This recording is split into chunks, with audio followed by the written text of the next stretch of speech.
అక్కినేని వారి కొత్త కోడలు శోభిత గురించి ప్రత్యేకంగా చెప్పనక్కర్లేదు.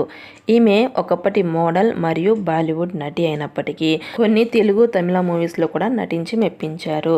హీరో నాగచైతన్యాన్ని పెళ్లైన తర్వాత టాక్ ఆఫ్ ది ఇండస్ట్రీగా మారారు. ఇక శోభిత భర్త నాగచైతన్య విషయానికి వస్తే నటుడిగానే కాకుండా కొన్ని బిజినెస్లు కూడా ఉన్నాయి. సోయు అనే ఒక రెస్టారెంట్ ని హైదరాబాద్ లో రన్ చేస్తున్నారు. దాంతో పాటు నాగచైతన్య గారికి రేస్ అంటే చాలా ఇష్టం. గతంలో కూడా తన మాజీ భార్య సమంత గారితో ఇలాగే రేస్ ట్రాక్ మీద రయమని శబ్దం చేస్తూ చాలా ఎంజాయ్ చేసినట్లు మనం కొన్ని ఫొటోస్లో అయితే చూసాం. రీసెంట్ గా అదే సీన్ మరలా రిపీట్ అయింది. కాకపోతే ఈసారి సమంత గారితో కాదండి, తన రెండవ భార్య శోభిత గారితో.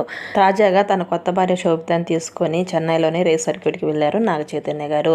ఈమెని కారులో కూర్చోబెట్టుకుని రేస్ లో దింపారు. ఇందుకు సంబంధించిన కొన్ని ఫొటోస్ అన్ని కూడా ప్రస్తుతం సోషల్ మీడియాలో తెగ వైరల్ గా మారాయి. ఈ ఫొటోస్ అన్ని కూడా శోభిత గారే తన సోషల్ మీడియా అకౌంట్ లో పోస్ట్ చేశారు. అయితే ఈ చూసిన పలువురు సెలబ్రిటీస్ ఆ పిక్స్ మీద తెగ కామెంట్స్ అయితే చేస్తున్నారు. ప్రస్తుతం వీరిద్దరి క్యూట్ ఫొటోస్ తెగ వైరల్ గా మారాయి.